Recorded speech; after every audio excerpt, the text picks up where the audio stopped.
Good afternoon students. आज जो मैं आप लोगों के सामने एल्कोहल फिनोल ईथर पार्ट 9 लेके आ रहा हूँ आपके सामने। लास्ट तो टॉपिक हम एसिडिटी वाले टॉपिक को डिस्कस कर रहे थे और लास्ट में हम लोगों ने आप लोगों को ये डिस्कस किया था कि फिनोल की जो एसिडिटी होती है, फिनोल की जो एसिडिटी होती है वो अल्कोहल से ज़्यादा होती है। और उसके पीछे मैंने आप लोगों को ये रीज़न दिया था कि अल्कोहल में क्या होता है कि जो लॉन पेयर होते हैं वो लॉन पेयर जो है रेजोनेंस में पार्टिसिपेट करते हैं, तो फिनोलिक ऑक्सीजन जो होती है फिनोलिक ऑक्सीजन जो होती है वो इलेक्ट्रॉन डेफिशिएंट हो जाती है। और फिनोलिक ऑक्सीजन के इलेक्ट्रॉन डेफिशिएंट होने के कारण, फिनोलिक ऑक्सीजन के इलेक्ट्रॉन डेफिशिएंट होने की वजह से जो फिनोलिक ऑक्सीजन पे इलेक्ट्रॉन की कमी हो जाती है और जो है ये हाइड्रोजन इजीली फ्री कर देती है। इस वजह से फिनोल ज़्यादा एसिडिक होता है comparative to the alcoholic oxygen, क्योंकि एल्कोहलिक ऑक्सीजन के जो इलेक्ट्रॉन होते हैं वो रेजोनेंस में पार्टिसिपेट नहीं करते हैं, इस वजह से जो है उनकी एसिडिटी इतनी कम होती है। नेक्स्ट हम जो है टॉपिक पढ़ने जा रहे हैं, effect of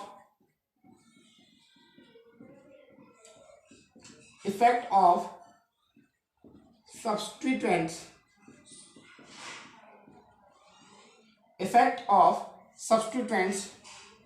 effects of substituent on the acidity of phenol. ठीक है, फिनोल की एसिडिटी पर सब्स्टिट्यूएंट्स का क्या इफेक्ट पड़ेगा। ठीक है, देखो सब्स्टिट्यूएंट्स हमारे दो प्रकार के होते हैं। ठीक है, substituents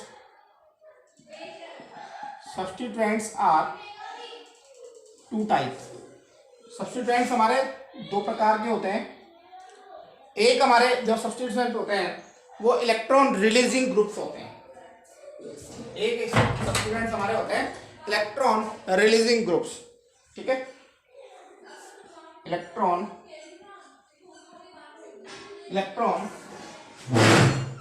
releasing groups, electron releasing group. और दूसरे जो होते हैं हमारे वो होते हैं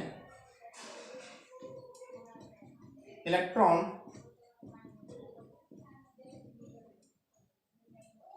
withdrawing groups.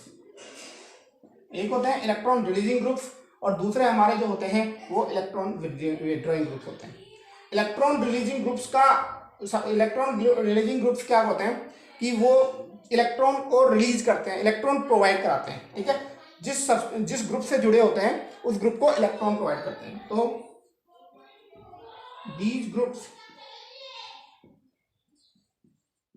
provide the electron to the species where they attached।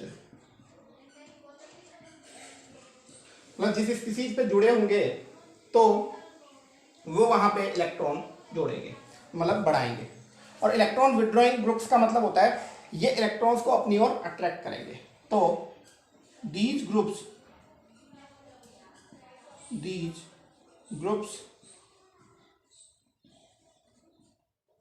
Attract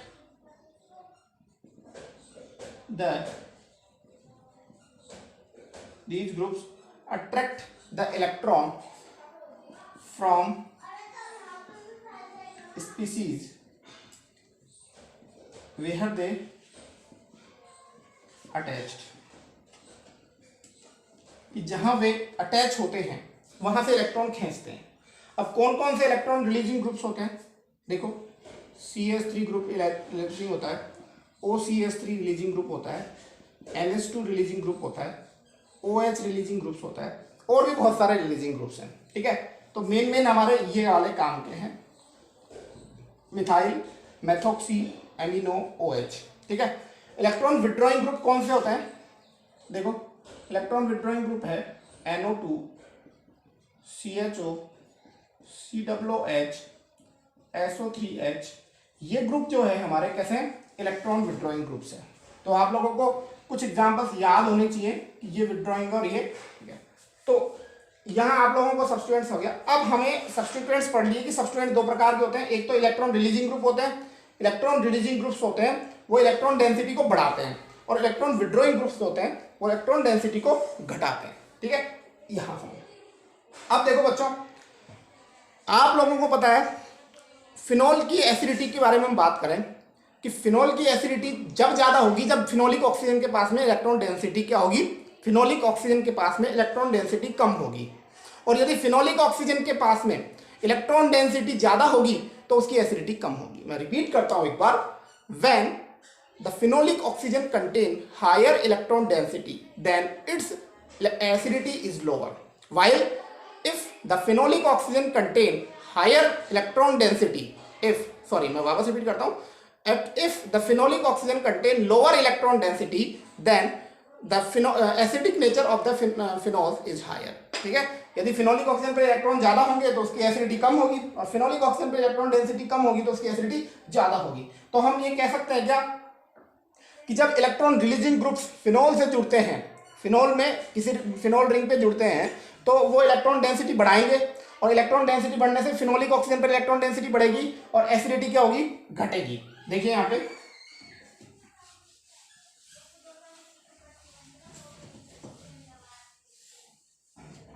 तो यहां लिख रहा हूं मैं जो चीज बोली उसको, when electron withdrawing groups, when electron withdrawing groups are, withdrawing की जगह रिलीजिंग लिख लो पहले, when electron releasing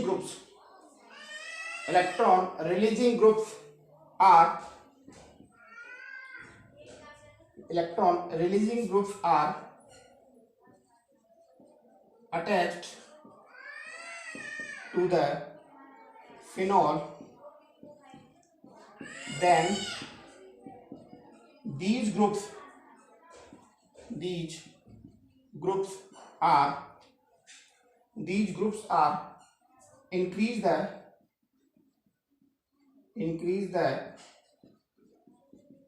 electron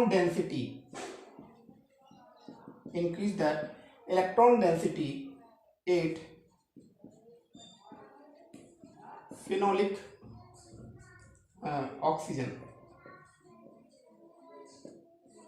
ठीक है, and the acidity of the phenol,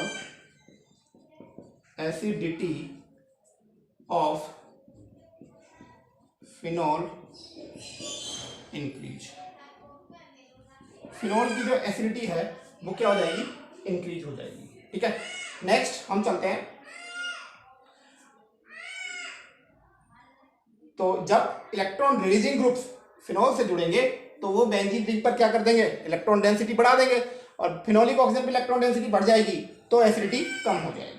इसके विपरीत दूसरा स्टेटमेंट लिखा हूं, इसको आप उतार लीजिए।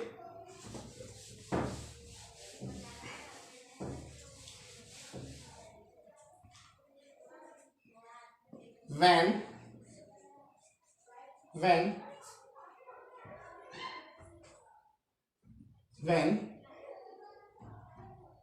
electron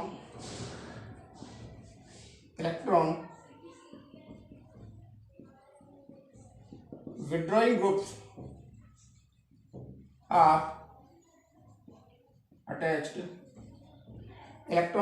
groups are attached, at benzene ring, electron withdrawing groups are attached at benzene ring, then these group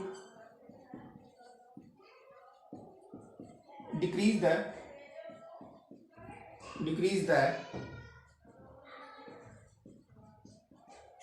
electron density,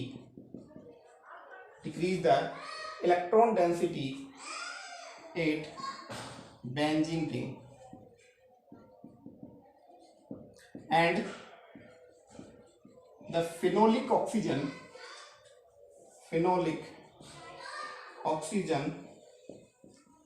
become electron deficient, phenolic oxygen जो होगी वो क्या हो जाएगी, इलेक्ट्रॉन डेफिशिएंट हो जाएगी and phenol become more acidic, और जो फिनोल है हमारा वो बहुत ज्यादा एसिडिक हो जाएगा। ठीक है, तो ये कंडीशन आप लोगों की हो गई। इस बेस पे हमारे पास में एग्जाम में सवाल आते हैं कि कौन सा जैसा एसिडिक है और कौन सा ज्यादा बेसिक है। ठीक है, देखिए क्वेश्चन लिखता हूं मैं आपके सामने।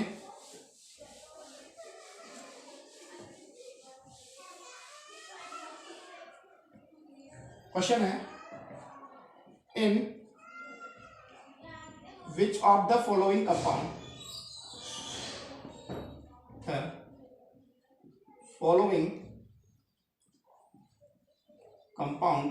in which of the following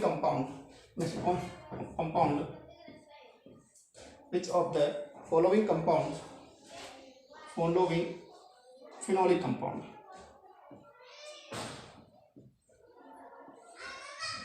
is more acidic।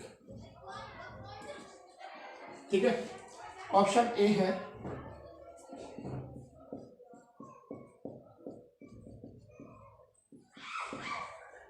Option B है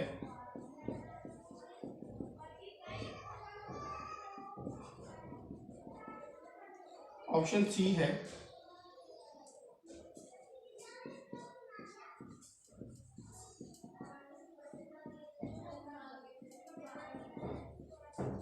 और ऑप्शन डी है केवल फिनोल है, केवल फिनोल। तो देखो ये रिलीजिंग ग्रुप है, ये भी रिलीजिंग ग्रुप है और ये भी रिलीजिंग ग्रुप है, और यहाँ ना रिलीजिंग है ना विड्रॉइंग, लेकिन यहाँ पे क्या है विड्रॉइंग ग्रुप। और विड्रॉइंग ग्रुप क्या करेंगे, बेंजीन रिंग से इलेक्ट्रॉन डेंसिटी को कम कर देंगे, तो फिनोलिक ऑक्सीजन पे भी इलेक्ट्रॉन डेंसिटी क्या हो जाएगी, कम हो जाएगी।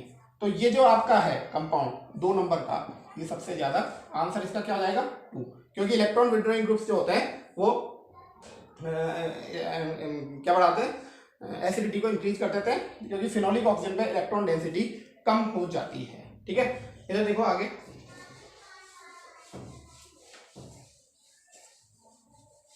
अगला क्वेश्चन है,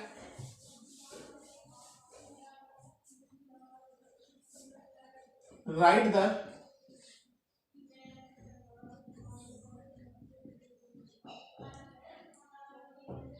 increasing order of acidity, write the increasing order of acidity of following compound, write the increasing order of the acidity of the following compounds। ठीक है, इसमें आपका ए ऑप्शन है केवल फिनोल है, ऑप्शन बी जो है आपका वो है आपका OHCH3, ऑप्शन सी है आपका OHNO2, ऑप्शन डी है आपका OHNO2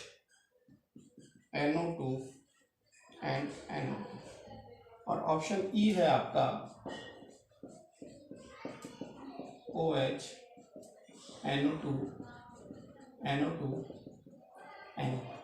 तो हम इनको एसिडिटी के इंक्रीजिंग ऑर्डर में लिखना है। ठीक है, तो देखो यहां हम देखें तो यहाँ 3 NO2 ग्रुप है, 3 इलेक्ट्रॉन विड्रॉइंग ग्रुप है, तो ये सबसे ज्यादा ई वाला सबसे ज्यादा एसिडिक होगा। यहाँ 2 NO2 ग्रुप है, तो इसके बाद में डी वाला सबसे ज्यादा होगा। यहाँ 1 है तो यहाँ पे सी वाला हो जाएगा।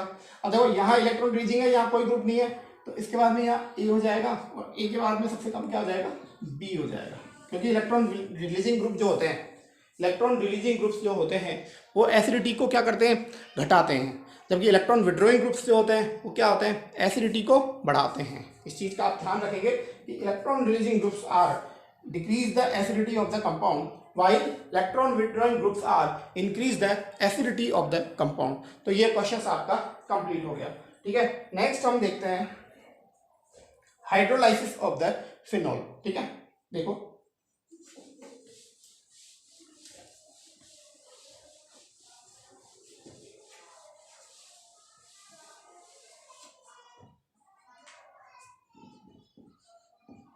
Hydrolysis of phenol, hydrolysis of the phenol.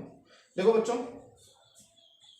C6H5OH, phenol को, ये फिनोल का फॉर्मूला होता है, तो इस फिनोल को मैं इस प्रकार से लिख सकता हूँ C6H5, क्योंकि बेंजीन की स्ट्रक्चर C6H6 होती है, वहां से एक हाइड्रोजन हटाकर हमने क्या लगा दिया, OH, तो C6H6 उसमें से एक हाइड्रोजन हटा दिया, C6H5 हो गया और OH, तो ये किसका स्ट्रक्चर है, फिनोल का।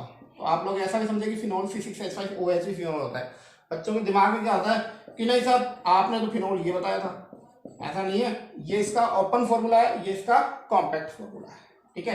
तो देखिए आगे, फिनोल है, इसकी रिएक्शन हम किससे कराते हैं, पानी से, क्योंकि हाइड्रोलाइसिस कर रहे हैं। तो फिनोल क्या होगा, अपना H+ तुरंत दे देगा, तो देते ही ये बन जाएगा C6H5O- फिनोक्साइड आयन, ठीक है, और साथ में हमारे पास में क्या बच जाएगा, OH- आयन, ठीक है। पानी का सॉरी मैं बोल गया, यहाँ पे हमारे पास में क्या बच जाएगा, H3O+ आयन, ठीक है, एक्विनियम आयन बन जाएगा, दैट इज नोन एज एक्विनियम आयन, ठीक है। तो यहां देखिए आप लोग देखोगे C6H5OH प्लस H2O, C6H5O और प्लस H3O है, तो यहां पे हम इक्विलिब्रियम कांस्टेंट लिखे, right the equation for equilibrium constant, equilibrium constant के लिए इक्वेशन लिखे, तो K बराबर हो जाएगा प्रोडक्ट अपॉन रिएक्टेंट, तो प्रोडक्ट तो क्या है इसके अंदर, C6H5O- और रिएक्टेंट ये हो गया H3O+, और प्रोडक्ट देखिए हमारे पास में क्या हो गया, C6H5OH और H2O, ठीक है। तो यहां देखिए ये H2O इधर जाके मल्टीप्लाई हो जाएगा, तो क्या हो जाएगा, K इंटू H2O बराबर C6H5O- upon H3O+ upon C6H5OH, ठीक है। तो K इंटू H2O होता है, K इंटू H2O की वैल्यू होती है K इंटू H2O बराबर क्या होता है, Ka। तो अब K की वैल्यू हम ऊपर फिट कर देते हैं, देखो हमारे पास में क्या हो जाएगा, तो Ka बराबर क्या हो जाएगा हमारा, Ka बराबर C6H5O- और H3O+ अपॉन C6H5OH। जो Ka होता है, Ka को हम कहते हैं acid dissociation constant, acid dissociation constant होता है, एसिड डिसोसिएशन कांस्टेंट। Ka को हम किस नाम से जानते हैं, Ka जो होता है वो एसिड डिसोसिएशन कांस्टेंट का। तो ऐसा कहा जाता है कि यदि किसी एसिड के लिए एसिड डिसोसिएशन कांस्टेंट की वैल्यू जितनी ज्यादा होती है, उसके एसिडिक स्ट्रेंथ उसकी उतनी ही ज्यादा होती है, ठीक है। तो इसको मैं मिटा देता हूं, ठीक है। If A acid contain higher value of, if a acid contain higher value of acid dissociation, if a acid contain higher value of higher dissociation constant, ठीक है, higher dissociation constant, acid dissociation, higher acid dissociation constant मतलब K, that means the acid is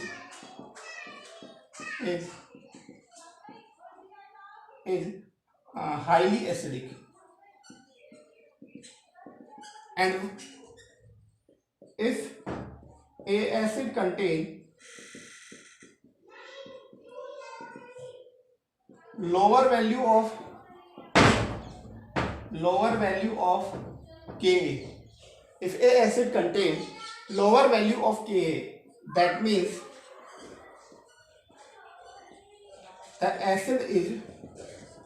the acid is lower acidic strength,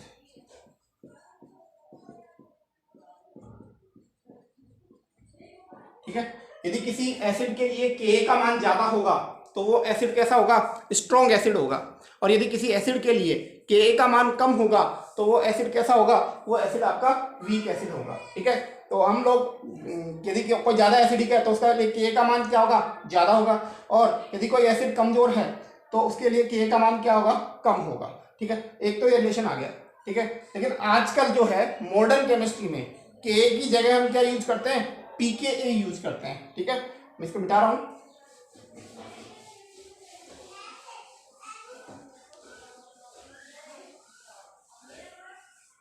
आगे देखिए, in modern chemistry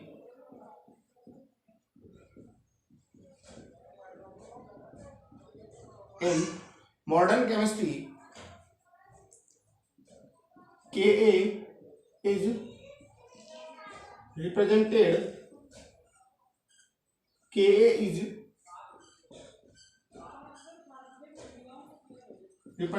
by pKa, ठीक है। इस modern chemistry में आजकल Ka को किससे प्रेजेंट करते हैं, pKa से, ठीक है। तो क्या रिलेशन होता है Ka में pKa में, relation between Ka and pKa, Ka और pKa में क्या रिलेशन है वो देखिए आप लोग। क्या रिलेशन है, देखो pKa बराबर होता है माइनस log Ka। pKa बराबर क्या होता है, माइनस log Ka। pKa बराबर क्या होता है, माइनस log Ka। या आप ऐसे भी लिख सकते हो pKa बराबर log 1/Ka, ठीक है। या हम ये कह सकते हैं किसी एसिड के लिए pKa का मान जितना ज्यादा कम होगा, किसी एसिड के लिए pKa का मान जितना ज्यादा कम होगा वो एसिड उतना ही ज्यादा स्ट्रॉन्ग होगा, और यदि किसी एसिड के लिए pKa का मान जितना कम होगा, जितना ज्यादा होगा, वो एसिड उतनी ही लोअर कैटेगरी रखेगा। तो ये रिलेशन उतार लीजिए Ka और pKa। कई बार छोटे क्वेश्चनों में भी पूछा जा सकता है कि what is the relation in pKa and A, ठीक है। तो देखिए, तो यहां देखिए हम we can say that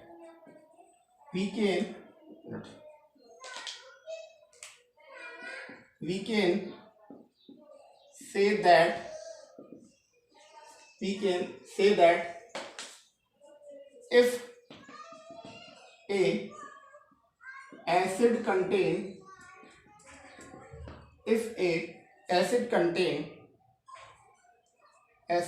contain lower value of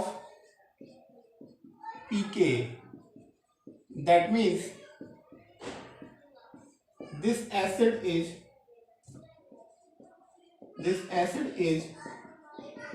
highly acidic in nature, ठीक है। while if a acid contain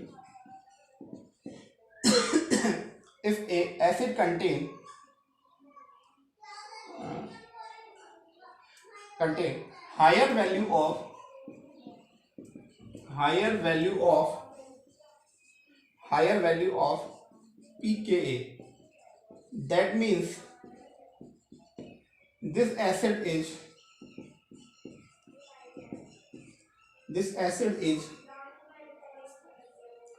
weak acid. ये बात समझ में आ गई होगी।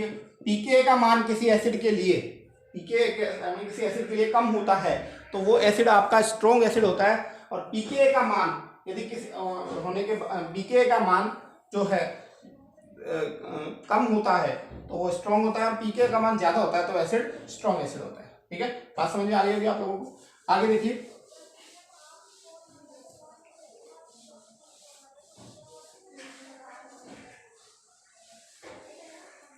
नेक्स्ट जो है हमारे पास में वो कुछ हमारे एग्जांपल बुक्स में कुछ वैल्यू दे रखी है। ऑर्थो नाइट्रोफिनॉल पहला एग्जांपल है, ऑर्थो नाइट्रोफिनॉल। इसकी स्ट्रक्चर मैं आपके सामने ड्रा कर देता हूं। OH, इसको ऑर्थो नाइट्रोफिनॉल कहते हैं। इसके पीके का वैल्यू दे रखा है हमको कितना 7.2। दूसरा एग्जांपल दे रखा है मेटा नाइट्रोफिनॉल, मेटा नाइट्रोफिनॉल। देखो इसकी स्ट्रक्चर कैसी है, दिस इज मेटा नाइट्रोफिनॉल। और मेटा नाइट्रोफिनॉल के लिए जो वैल्यू कितनी है पीके की, या आपके पीके की वैल्यू दे रखी है, इसमें पीके की वैल्यू कितनी है 8.3। थर्ड है पैरा नाइट्रोफिनॉल, पैरा नाइट्रोफिनॉल। और पैरा नाइट्रोफिनॉल में पीके की वैल्यू जो दे रखी है आप लोगों को, ये फिनॉल है, इसमें पीके की वैल्यू दे रखी है आपके पीके बराबर 7.1। ठीक है। इसके बाद में फोर्थ एग्जांपल है फिनॉल। ठीक है। और फिनॉल के लिए पीके की वैल्यू दे रखी है 10.0, पीके बराबर कितना है 10.0। पांचवें नंबर पे है आपके पास में ऑर्थोक्रिसॉल। क्रिसॉल का फॉर्मूला मैंने आप लोगों को बताया था नॉमेनक्लेचर में कि OH और ये जो ऑर्थो पोजीशन पे CH3 होता है उसे ऑर्थोक्रिसॉल कहते हैं। इसके लिए वैल्यू जो होती है वो होती है 10.1। ये सब पीके की वैल्यू लिख रहा हूं मैं आप लोगों के सामने। ठीक है। और ऑर्थोक्रिसॉल हो गया। फिर पांचवा है मेटाक्रिसॉल, छठा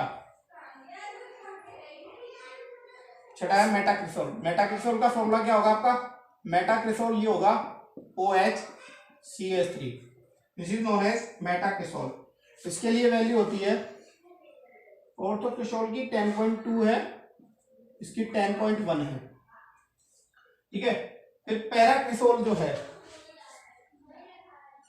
10.1, ठीक है।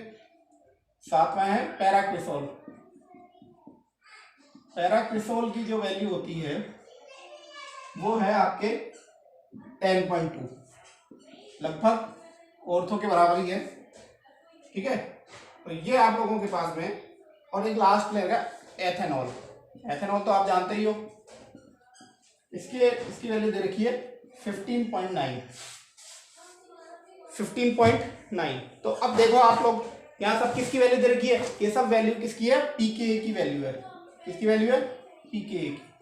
ये सब वैल्यू किसकी है, पीके, सब वैल्यू पीके। तो अब जिसमें पीके सबसे कम होगा, सबसे पीके कम किसका दिख रहा है आप लोगों को, जो है आपको पैरा नाइट्रोफिनॉल। एक मिनट, फिनॉल का कितना लिखा है मैंने, थोड़ा डाउट है, चेक कर लेता हूँ।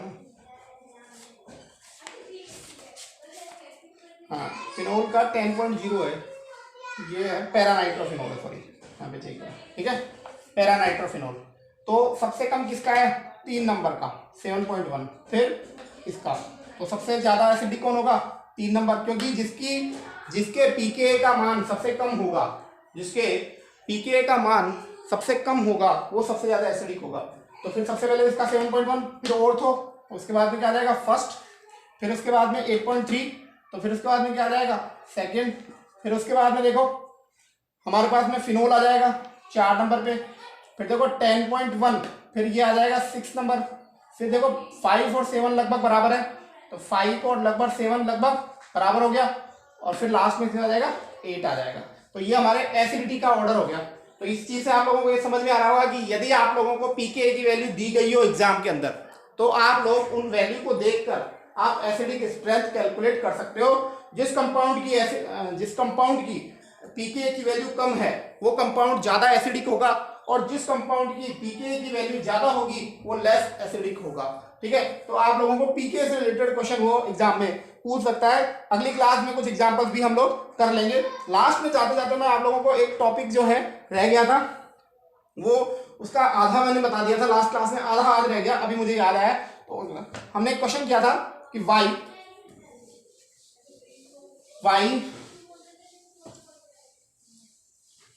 Phenol is more acidic than alcohol. Question ये था हमारा जो लास्ट क्लास में रहा था, वाई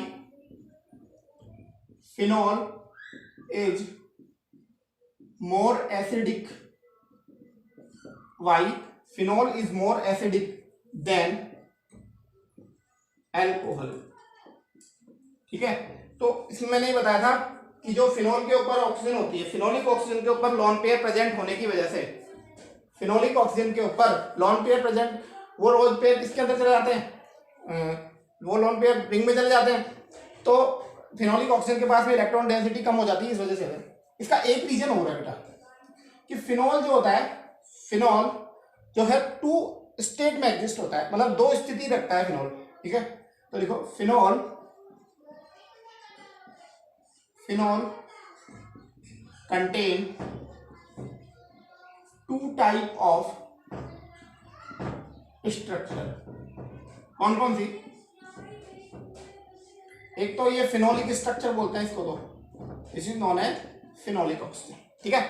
और फिनोलिक ऑक्सीजन से ये तुरंत किसमें कन्वर्ट हो जाता है, पिनॉक्साइड आयन में कन्वर्ट हो जाता है। किसमें कन्वर्ट हो जाता है, पिनॉक्साइड आयन में। तो देखो दैट इज नोन एज पिनॉक्साइड। तो देखो यहां ऑक्सीजन पे कौन सा चार्ज आ गया, नेगेटिव, पिनॉक्साइड। तो इस स्ट्रक्चर को तो बोलते हैं phenolic structure.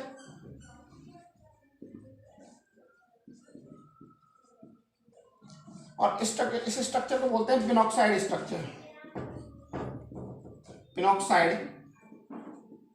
पिनॉक्साइड structure.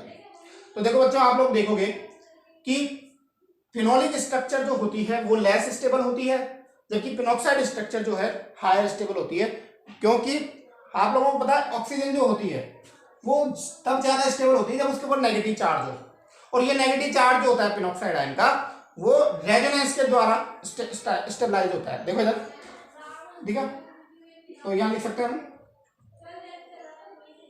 Both phenolic structure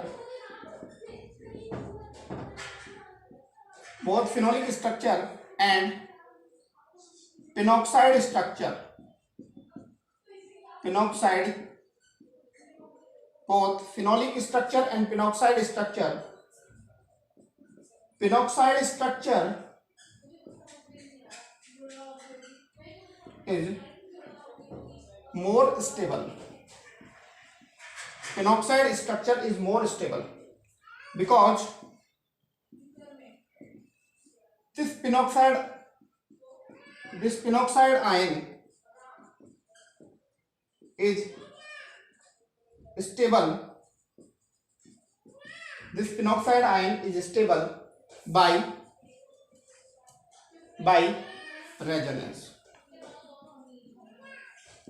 ये पिनॉक्साइड आयन जो है, अब बताइए जब तो फिनोल फिनोलिक पोजीशन में रहना चाहेगा, पिनॉक्साइड की पोजीशन में रहना चाहेगा।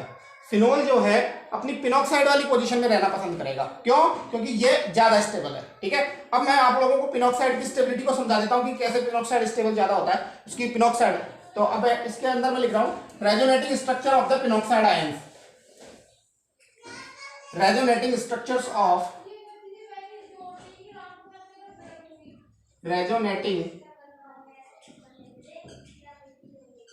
structure of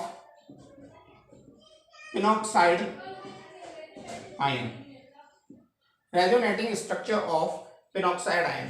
देखो ये आपका जो है पिनॉक्साइड आयन है। देखो ये इलेक्ट्रॉन है इसके ऊपर, ये इलेक्ट्रॉन यहां जाएंगे, ये यहां चला जाएगा। तो अब देखो यहां से इलेक्ट्रॉन यहाँ आया तो नेगेटिव चार्ज खत्म हो जाएगा। तो देखो ये नेगेटिव चार्ज खत्म हो गया, नेगेटिव चार्ज कहाँ गया, यहाँ आ गया। देखिए अब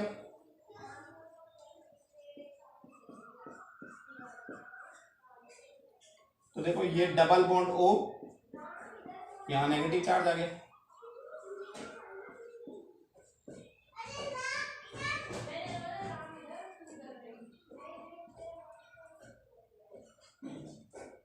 हो गया। और देखिए आगे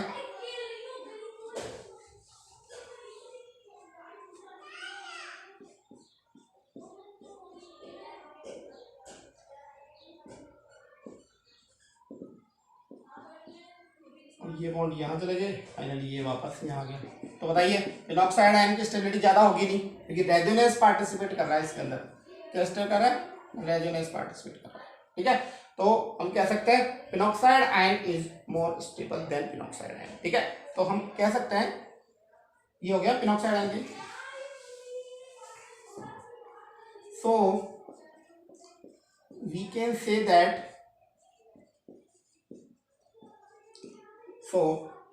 that phenol wants to exist in the form of phenoxide ion to removing H plus ion, ठीक है। H प्लस आयन को रिमूव करके वो किस फॉर्म में रहना पसंद करेगा, पिनॉक्साइड आयन की फॉर्म में रहना पसंद करेगा, ठीक है। तो जब H प्लस आयन फ्री करेगा, ठीक है, so phenol is more acidic than alcohol. तो फिनोल जो होते हैं वो ज्यादा एसिडिक है, किससे, फिनोल से ज्यादा एसिडिक है। That's all for structure of the phenol and acidity of the phenol, ठीक है। तो फिनोल से रिलेटेड जो भी क्वेश्चन आएंगे वो आपके इस जो वीडियो से क्लियर हो जाएंगे। आप क्वेश्चन निकाल सकते हो। नेक्स्ट वीडियो में मैं क्वेश्चन भी लेके आऊंगा। Okay, thank you, bye.